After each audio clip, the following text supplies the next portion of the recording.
Hello, I'm Parikshit Singh, MD, and I'm here with Mr. Shaan Singh, who is a movie maven, an admirer of Stanley Kubrick and Satyajit Ray, who wants to make movies. He's an expert in movies. And we got together at the Mira Media Labs today to talk about one of our favorite movies of all time, The Matrix.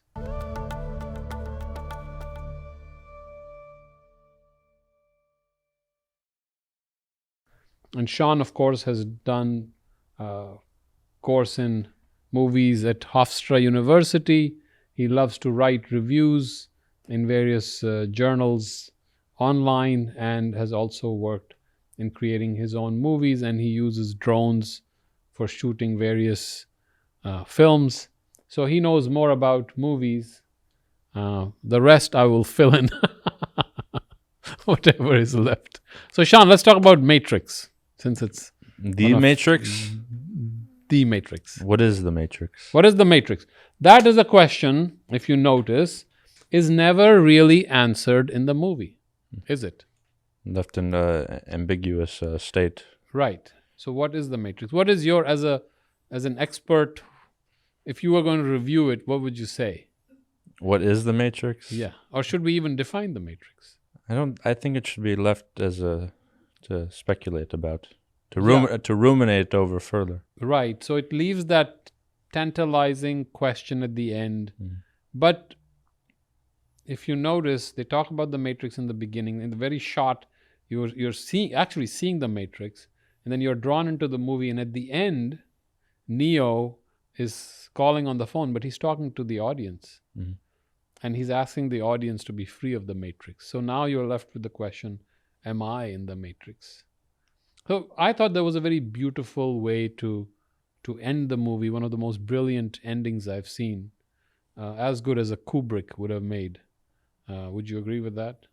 I believe the ending was brilliant, very philosophical. Well, the movie itself is very philosophical. So tell me about, what did you gain from it philosophically, since now you're an aspiring philosopher? Well, there's always that the question of you have this duality about the question of free will versus control. Yes. As the Matrix itself has shown itself to be the world we live in. Right. But then once you are unplugged, that's the question of, do you want to know the truth?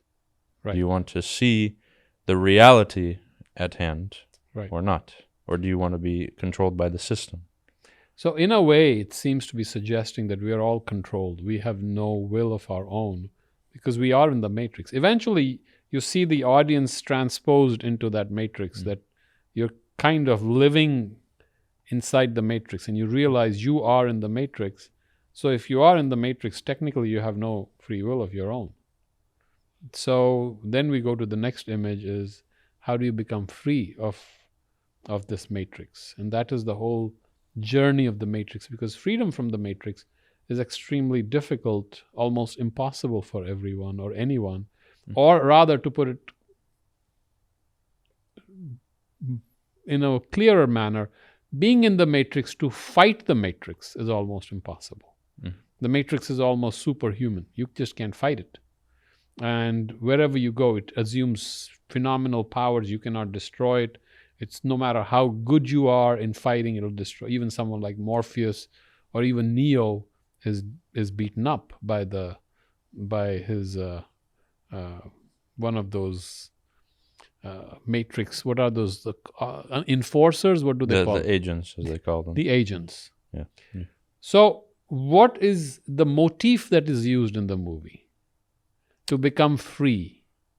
Do you think that kind of gives us an idea about how to be free in our life of this Matrix that we are in? In a sense, yeah. The concept of free will and all, there's a lot of directions that it can be come from. Whether it's religious or philosophical, or even, for example, Plato with his the theory about I believe it was the Plato's cave, or Plato's cave. The allegory behind it was that you had these folk that were tethered by chains. Right. One broke free and got to witness the sun dawn, Right. and then came back and got to see the kind of darkness, And then he tries to explain to them, and they have no idea what he's talking about, or they resist and and they don't understand him. Right. But still, going back to this, and I'm sure this may have played upon these creators, the Wachowskis, who created that. But do they give us a hint of how to be free of this matrix? Do you see a hint as a non-philosophical person? Because then I have my own answers to it. So I want to hear what you, as a young person, the new generation, what did you take from it? How can you be free of the matrix? that's a excellent question. Did you figure out how to be free of the matrix after seeing that movie? I think it has to come down to what you're willing to see with your own eyes, how much of the truth you're willing to expose yourself to, because it opens itself up in a lot of ways in today's time. And Yeah. but in a non-philosophical manner, I believe it just scratches the surface, Right. and trying to uncover the duality, as I mentioned before. So the way I saw it, let me give you my background. Mhm. My background in studying the Indian philosophies, which I believe have strongly influenced the movie. In fact, you will see one scene right before going to the Oracle. Neo is there, and there's a little guy who is probably is dressed in, I think, ochre robes, Mhm. and he has a spoon, and kids are making things float in the air, and the spoon bends, and he says that this is an illusion because There is no spoon. the mind is seeing something bent, right? So now that's an Indian reference, that dress, the way he's approaching the concept. And so interestingly, the matrix has multiple connotations. The word itself, matrix itself, has multiple connotations. One concept of that is Maya. Maya is the concept in the Indian Vedanta, usually confused with illusion. Not really illusion. Maya is the ability of the infinite to become measurable or finite. So the infinite that we can conceive of has converted, creatively become the finite. You, I, all these, this has become. So that's the concept of Maya. So now in this limitation, these limitations that we're able to see this, conceive of this, and see this. And this is called Maya. This power is called Maya. This creative energy of the infinite reality to convert itself into the finite. So there are parallels that you can see between the concept of Maya and the concept of matrix. Now you are in Maya. Technically, all of us are in Maya. We are in a finite reality, thinking of ourselves as finite beings, being controlled by the rules of the finite world. But the Indian philosophy says, actually, we are infinite beings. We are an infinite reality. We are not separate from that infinite that has become us. That infinite is always within us. Call the infinite the divine, call the infinite the soul, whatever term you want to call it. So, because of that, I see parallels between the matrix and Maya. And matrix itself is a word. You know what it means, right? It means the womb. So, who was that philosopher who talked about the matrix gaze? And she has talked about that we live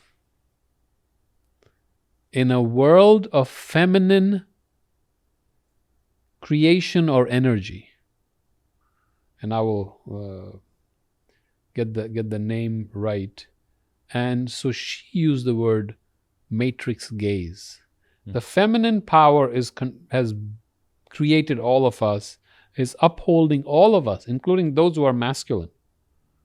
But they have alluded to that later, that it was their desire to be free that overlapped on the Matrix movies, even though they did not bring gender into it.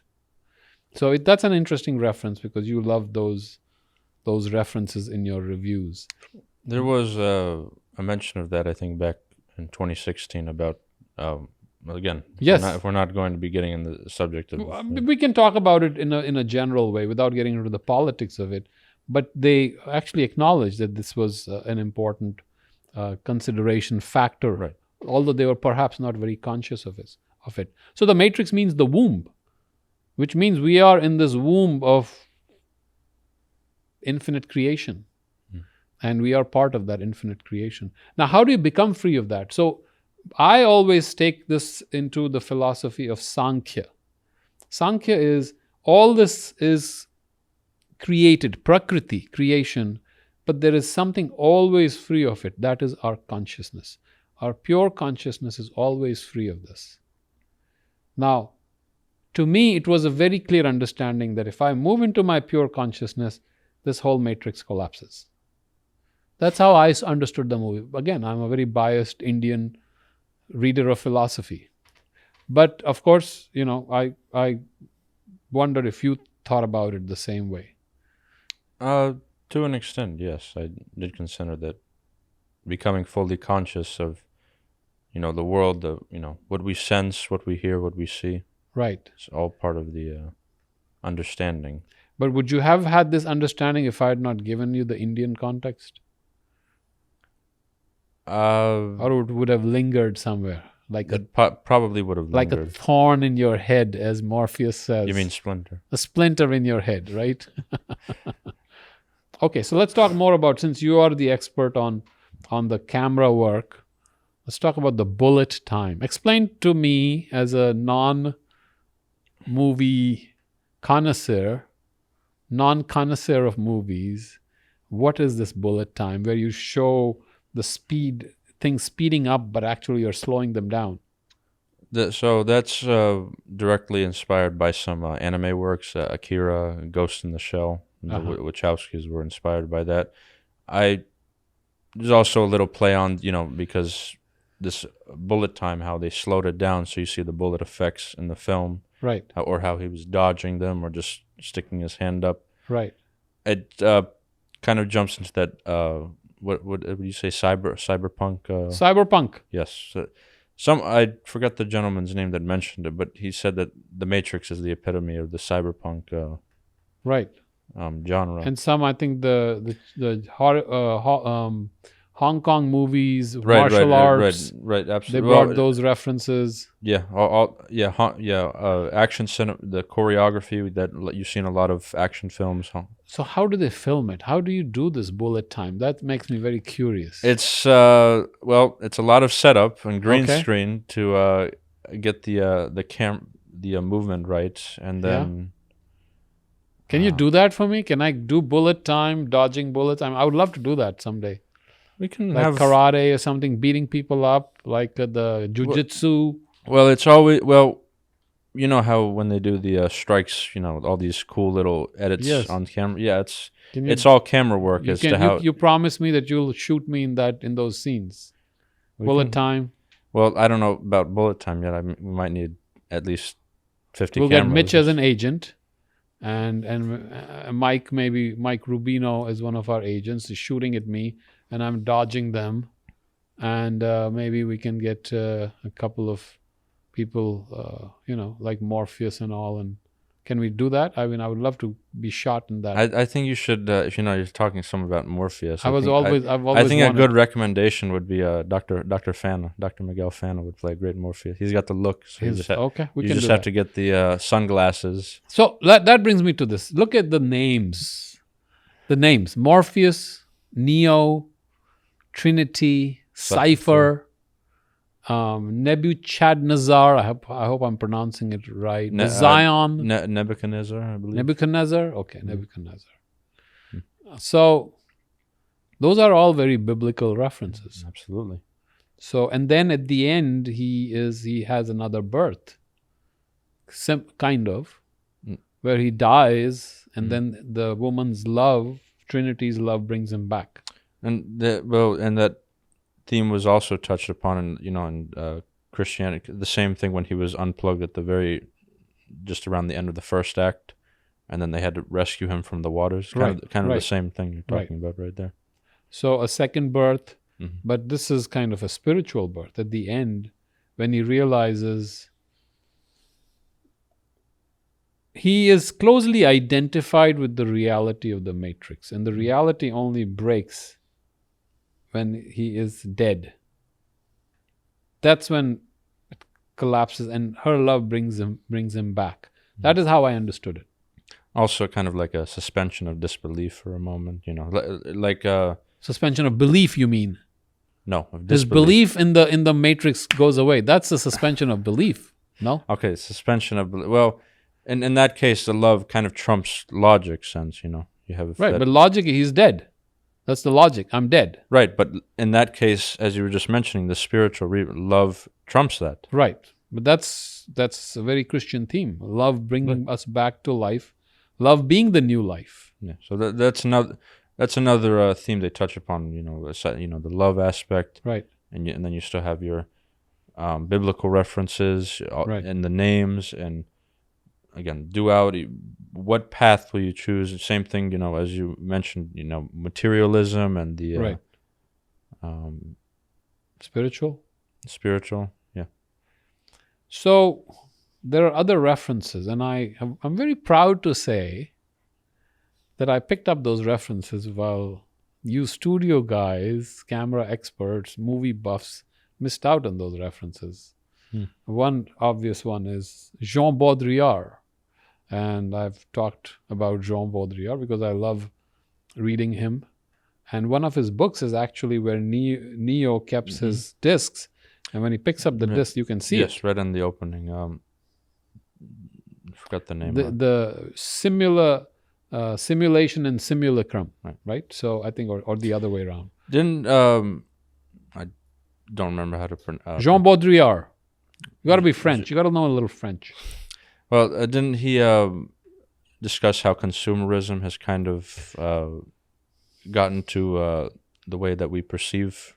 Right. So Baudrillard was a post-structuralist, postmodernist, although he would have rejected these tags given to him. Maybe a subtle amount of Marxism in there. He critiqued Marxism. He was actually not considered a Marxist because he found a fatal flaw in how it has evolved, and various stages of how we have become divorced from reality.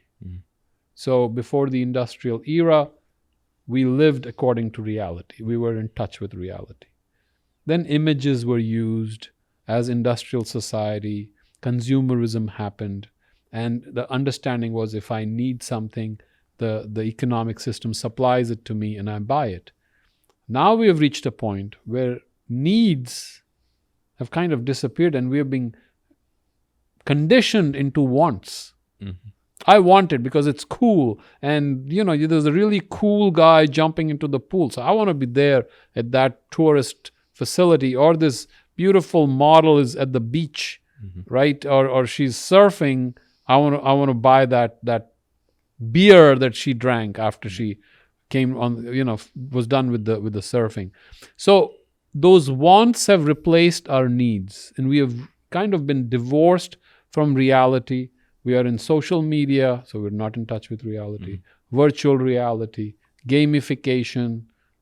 That's why do you think I go crazy when little guys spend 6, 7, 8 hours playing games? Well, it's an addiction. It becomes an addiction where you are living in a cyber world, and you have no connection to reality. And remember, his predictions or his fear of our being divorced from reality came even before the social media. He died in 2007. That's before the iPhone. Yeah. The world has changed in the last 16 years. But Baudrillard was perceptive. He found out that because of this divorce from reality, he called it the hyper-real. Or what we can translate it as falsely real. And we are living in a world more and more which is not connected to reality anymore. It's all virtual, made up. Kind of like a disguise. It's virtual. It's not there. I mean, you're controlled by consumerism, marketing. Right. So that's the disguise. It overtakes everything. Right. So that reference is the simulation. So all these, these images that we are seeing are not even a symbol of something real. They are pre-real. They are created, and then you try to find, is there something real? And you will see that. You have characters created, you have situations created, and then there is no real counterpart to it. So he calls it the hyperreal. He calls it the desert of the real. Baudrillard. So they use this phrase in when Morpheus brings Neo to that in his first lessons. Because usually when we look at the world, it's all about it's sunshine, it's nice out, you have the family. Right. And then when you cut right to that, this is the world as you know now with the cars and the freeway. Right. Now, this is the world as it is now. Welcome to the desert of the real. It's dark, cloudy, sky has fallen. Right. It's a grim outlook. So then he takes him to a cyber reality. They're living now in a cyber reality. They're living as a software program. They become a software program, and he's going to learn jujitsu by downloading it and using as if he's a computer. Right? So, of course, Baudrillard objected to this. He said, that's not what I said. But that's what these guys interpreted him as. We'll leave that discussion aside for now. That's not important right now, as they say in the Airplane movie. But let's come back to this. So Baudrillard was an important influence on these two producers, directors, and he's referenced in the book twice. In fact, a lot of references to other writers, literary allusions you will find. For example, when the woman knocks the door, Neo's apartment, and she has a white rabbit, and that is a reference to Alice in the Wonderland, right? So when she follows the white rabbit. Right, but instead, that is more of a you're descending into the fantasy. This is, I'd probably said it could be said for the opposite. But it's just an illusion. You can take it any which way. Literary illusions don't have to be precise. So it's just an illusion. But and more of the sense I was thinking, because if we're just speaking about the Alice in Wonderland, she's jumping into fantasy. Yes. But with the Matrix, you can say that instead of descending, you're ascending. Right. You can try, but he's going into the cyber world, so you can take multiple meanings out of it. René Descartes is another one who's referenced here, and I think. For those who are not aware of it, he postulated that there could be an evil demon controlling our minds and making us perceive this world as it is, and this world may not be like this at all. But our senses are getting this energy and perceive this world like this. This was one of his concepts, the evil demon. We could all be influenced by that force so that to see this world in this manner. It's just our awareness is being influenced in a certain way by the outside input. And that is an interesting way of looking at it. The same thing, a brain in a vat. Another philosopher had come up with the concept as maybe we are not bodies at all. We're just a brain in a vat and just being fed all this information. And the brain thinks that it is a body in the human being, and you see that image in the movie. Brain in a vat, and it takes the reference to that. Because, again, I've found it deeply philosophical in the sense that it kind of takes you through the journey in maybe a Christian narrative, a spiritual narrative, and at the end kind of gives you an opening, and then you realize it is you are in this movie, you are part of this matrix. That's the beautiful part. That I was very impressed with. And then, unfortunately, they couldn't follow it up when they made their sequels. So, what was that thing you should never judge a movie by its sequel? I had read somewhere. So I don't know if I've heard of that quote. No, am I misquoting it? Or you should never judge a book by its movie? You should never judge a book by its cover? No, I read somewhere, you should never judge a book by its movie. Maybe we should not judge a movie by its sequel. Well, that is true, but because technically a sequel is a separate entity, but in carrying the legacy of... How many sequels have you seen that do justice to the original, Shaan? How many sequels have I seen? There's only maybe less than 10 that I can name. That do justice to the original. I mean, that's not easy. Improve upon it in a significant... I've never seen any controversial, but arguable, but I've never seen any sequel better than the original.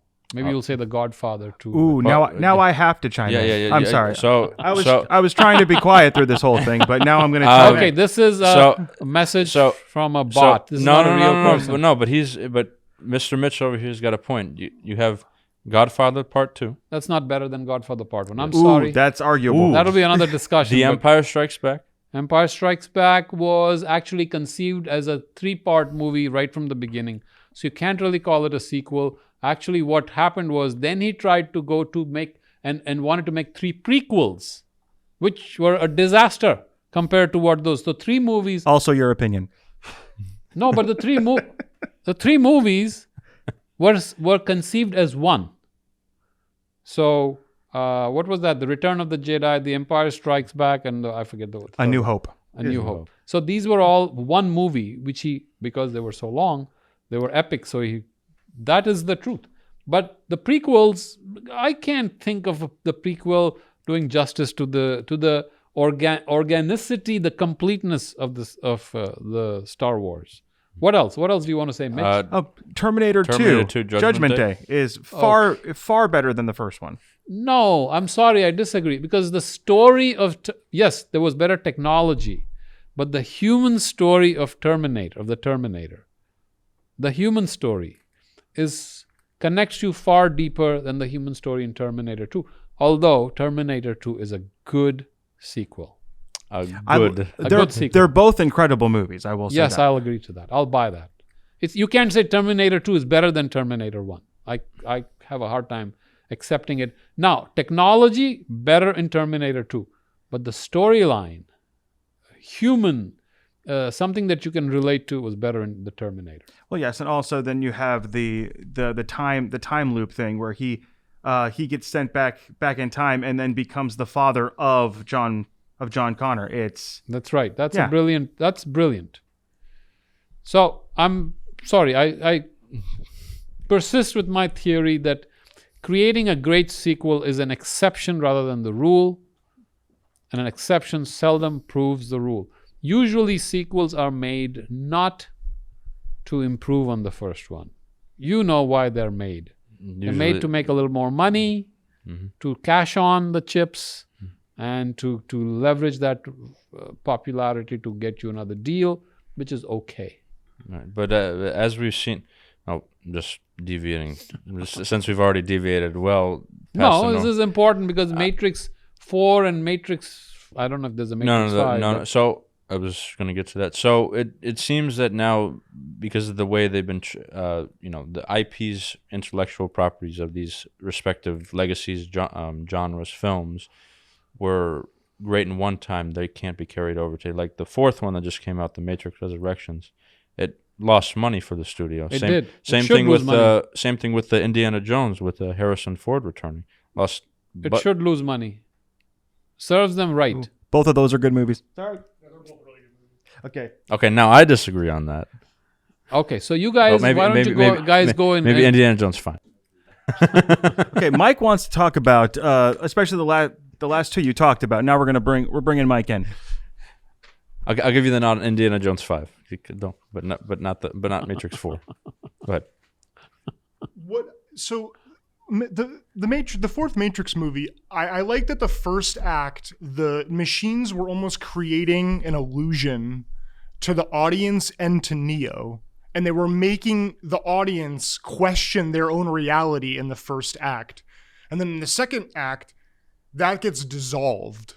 And then you find out that what the machine's actually intentions were to create Neo and Trinity so they can keep their machine world going on by creating the power and stuff like that. I don't know. I really enjoyed the fourth one. Conceptually, it was good. But look, compare that to the precision, the power, the intensity of movie one, the first movie. The ending of it's so lame. The way the movie ends, I had almost an aneurysm. Oh, the first one's far superior. I won't deny that. It's the more superior of the saga, but the sequels aren't like a waste, or they're not like no. terrible. So okay, let's talk about this. Conceptually brilliant, but a movie is not just concepts. A movie is how it all comes together. That magic. It's like you make your first steak. I don't know what you make, some polenta, and it comes perfect. And you love it, and you tasted it. Now you want to recreate that, and the magic, just something is not there. That magic is not there in the second, third, and the fourth. The fourth was, in my humble opinion, was the worst of all. And again, the problem is you're comparing it to a really great work of art. It's like you'd give me the Mona Lisa, and then you put someone like a P. Singh going there and drawing something. No matter how brilliant I am, do you think it's going to match it? It's not. It's the completion, that coherence, that fullness of the work of art that hits you. Can you add anything to the Pietà? I hope you guys have seen the Pietà. Christ in the lap of his mother, and you look at it, every bit, every angle, every expression, every touch on that sculpture is complete. You put a feather on it, you put a little sticky on it, you're going to ruin it. You even put a molecule on it, you're going to ruin it. You can't complete completeness, and that's the problem. So it has to come out of an original inspiration, and that is why to capture that original inspiration is so difficult. In literature, we see the same. Only a Shakespeare could keep producing masterpieces. Yes, he did it. A Homer could probably, but even a Homer could not, this Odyssey could not match his Iliad, right? So even a Homer could not do it. Even a Milton could not do it. By the time he was at his second book of Paradise Lost, he could not match up to himself in the first book. So what to say about, works of true inspiration have an originality, a purity of their own. Then you can try to make a copy of it. Yes, you can be brilliant. You can be even more brilliant. But is it going to be that inspired completeness? That is what I'm trying to say. That's why Godfather 1, or the original Godfather, is the original Godfather. The second one, brilliant, beautiful, great actors whom I admire. Just that little thing is missing, that one micron distance is missing, and that is a huge difference. That is my opinion. So I'm a fan of the non-linear storytelling, and I really like that The Godfather Part 2 jumps back and forth, and you have to, between the father and the son of growing up in Italy, and his early business versus the modern business and how they parallel each other. I love that about Godfather Part 2. It's brilliant. I'm not saying it, but the problem is, let's agree that both are great movies. Obviously. But as an original, Godfather is a classic. And it's just not just me saying. If you go by the critics' reviews, among the top 10 movies of all time, sometimes even as number 1, is what? Godfather. Not Godfather 2. But having said that, I say Godfather 2 is a great movie, which is a feat that itself deserves a special award, a special recognition. To be able to do that, and those actors being able to pull that off, yeah, absolutely. In talking about The Godfather, I think one of the moving themes through Don Corleone and then Michael, one thing that mirrors between the two of them, Don Corleone, each one of them as the Don has to sacrifice, or loses something. He loses Michael. Michael was not supposed to be. He was not supposed to. He was supposed to do other things. That's what he. And then when Michael leaves, Michael loses his daughter. at the end. So they both. That's the third movie, by the way. Yeah, that's what I'm saying. I'm saying like their story arc in general throughout all three films. I feel like it mirrors. Yes, Michael does get to live to. Actually, I think both of them actually get to live till they He die. loses his brother. Yeah. In the first one, the Sonny is gone. And second one, the painful point is he kills his own brother. Imagine what a great loss it is.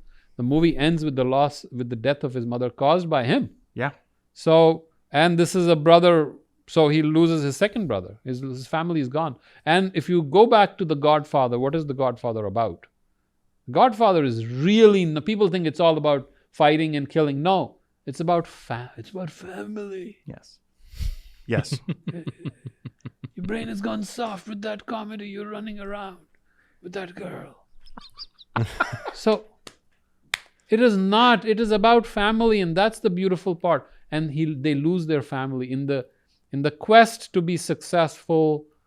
He loses something very beautiful. And the end, if you see the Godfather dying, he's regretting it. He's feeling bad. He's apologizing to Mike again and again. What's bothering you? Remember that scene? And nothing's bothering me. But that's what it's about. So that's the greatness of the movie. So the same, coming back to the Matrix. Let's not get. Yeah. It's not important right now. If we could, we want to touch on AI. I mean, yes, thank you. Yeah, I think we definitely need to dive into the AI. AI and quantum physics, Shaan. We got to have quantum physics. Without it, this discussion will not be complete. So AI has become more and more important in our lives now, and we are being sucked into this matrix of AI. And the fear is we will lose our humanness, whatever that means, because we can't really define it, when we become controlled by this AI. And Baudrillard has already shown us, even before AI, we are losing our touch with reality. Now AI comes and we become dependent on AI, then we will really lose everything that was unique about us. Mm-hmm. That's a tough situation. That's a tough problem that entire humanity is dealing with. And I think this movie is a very good reflection on that. I think that is a very valid question, and we all have to think back. And what we like about this movie is also not just the storyline, it's the brilliance that comes. If you remember that scene, which is one of my favorite scenes, when he goes to the oracle. Mm-hmm. The entire movie hinges around that prophecy, if you remember. What is that prophecy? He is the one, almost like the Christ. He is the one who's going to save you. And he goes through a similar process of spiritual rebirth, right? But going to the oracle, and there's a brilliant scene when he's standing there and she says, not too bright, because he doesn't know that Trinity loves him. And then she turns around and says, watch that vase. Remember that scene? I don't worry about that vase. Don't worry about that vase. And then suddenly that makes him think, and then he hits that vase and it breaks. So now she says, what's going to bake your noodle, if I remember my phrase right, is if I had not said, watch that vase, would you have broken it? And that's brilliant. Because if you go to quantum physics, right, we often talk about quantum physics and you have a probability. Now they call it the probability cloud. These are the various things that are possible. In the probability curve, electron can go here, it can go here, it can go here. So it gives us the whole cloud.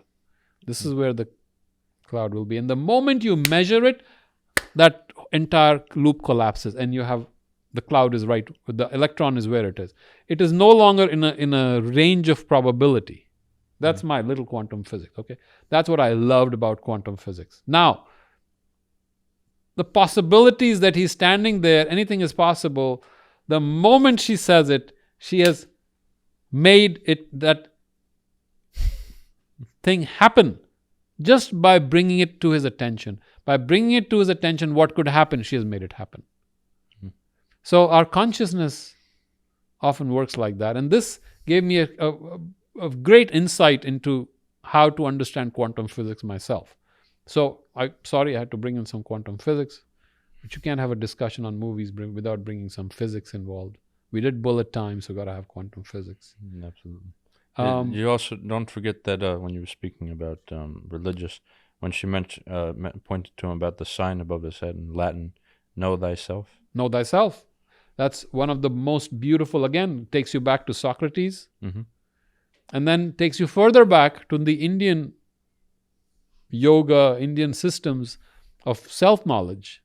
Discovering yourself, the moment you discover yourself, your truth, that is your path to God, to understand who you really are. Not the mental framework, not the framework of the body, because according to the Indian system, you're not the body, you're not the mind, you're not your vital energy, your life. So know thyself. That self which is upholding you, that is the secret of this. And this whole movie is about discovering that true self which can never be killed. And the moment he realizes it, now he's back with his force. That self is back with all its power and nothing can touch. So, to me, I think one of the greatest movies in terms of conception and execution. There are movies with great concepts, but then they're not able to finally nail it. There are very few movies that have not only great concepts, but they have great execution, great acting, great directing, and then, of course, the technology and editing, which you know better than I. So, you're going to make a movie about me in bullet time, taking care of patients. Can you imagine that?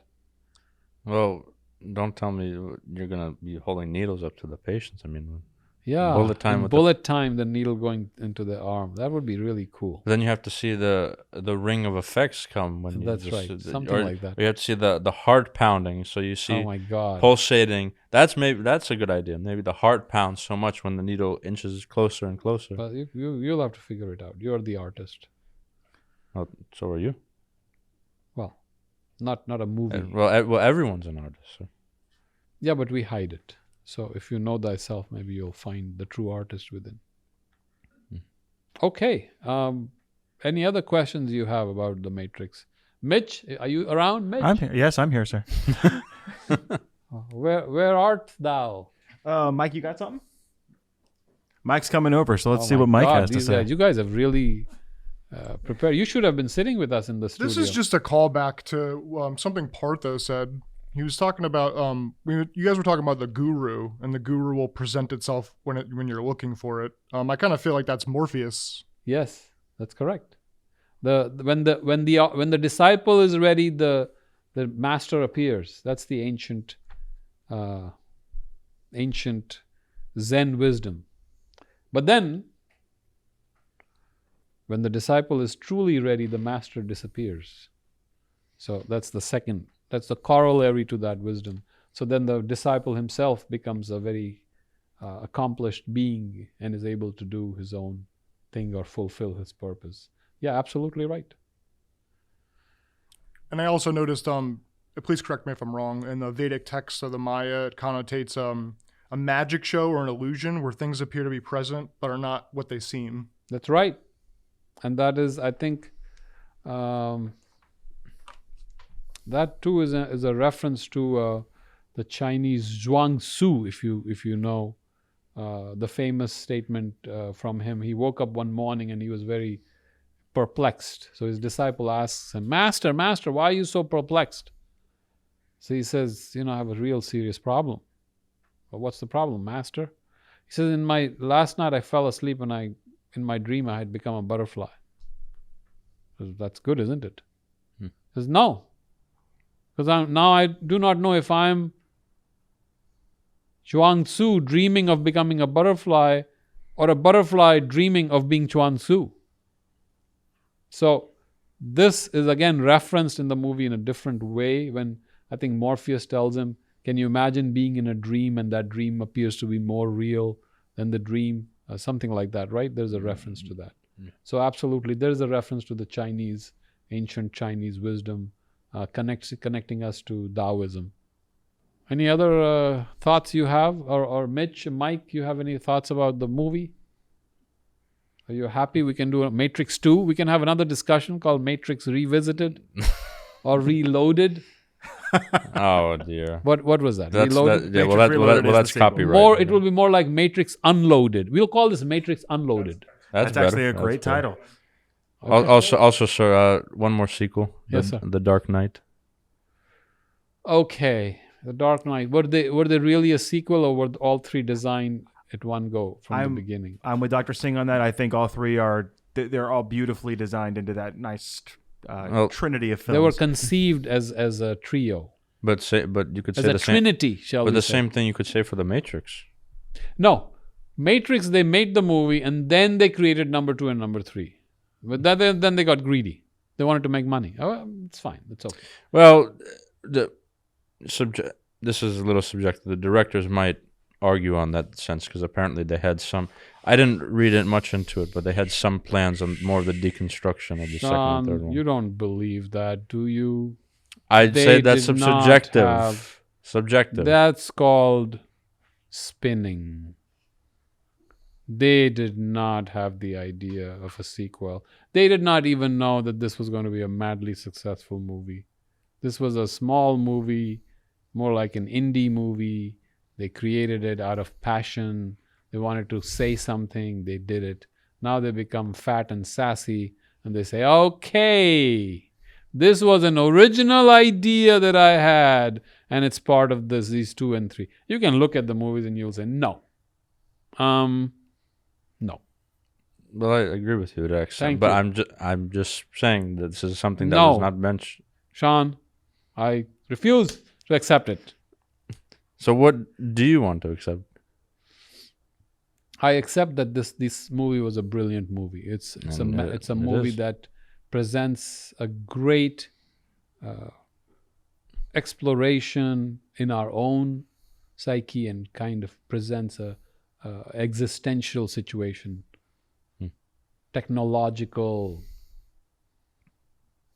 cage that we are living in, and how we can get out of it. I think that's what it tells us, and how to discover the true spirituality.